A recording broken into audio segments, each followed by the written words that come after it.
If you're looking for real wow factor without a lot of work, this is the dessert for you. It starts with store-bought puff pastry and gets finished with a swirl of sweet tart cherry sauce that makes this showstopper unforgettable. You're not going to want to miss it. I'm Greg Lofts, and you're watching The Slice. I've already rolled out the dough into a rectangle that's about 15 by 10 inches. Fold it in half, short end to short end, and then trim the edges straight. Now starting in the middle, trace out the oval shape. I like to use a pizza wheel for more precise edges, but you can also use the tip of a knife. Then you can just follow the score and cut all the way through. I don't have my ruler with me at the moment, so I'm going to use 2 fingers, which is about 1 inch. And again, scoring.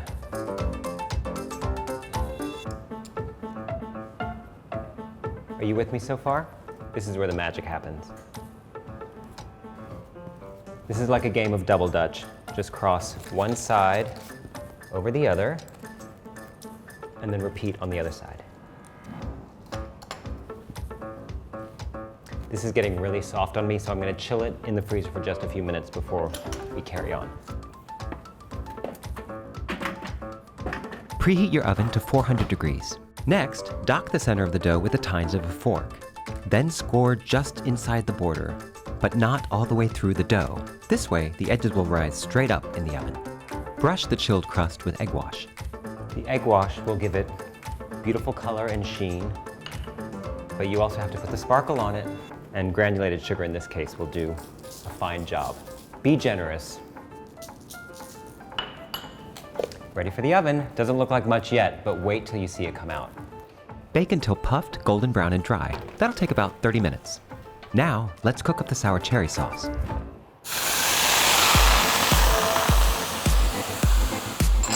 Me always with the drama, right? Combine the cherries, sugar, flour, and kosher salt in a saucepan. While this cooks down, let's make the cheesecake filling. In a food processor, combine the cream cheese, ricotta cheese, flour, a beaten egg, sugar, and the zest of an orange. Time to tap. Puree it until smooth.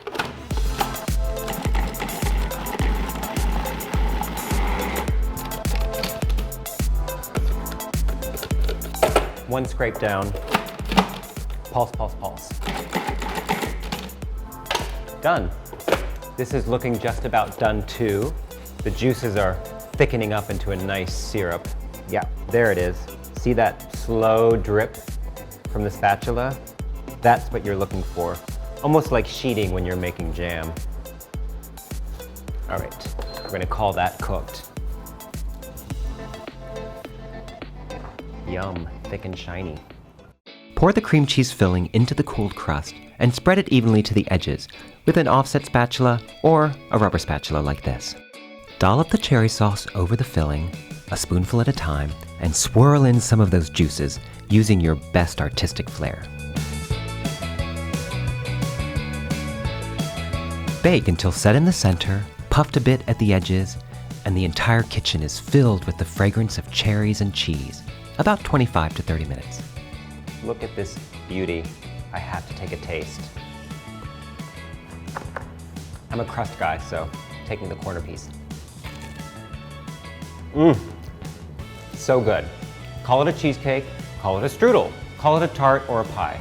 I call it delicious. You should rise to the occasion and make this too. So delicious.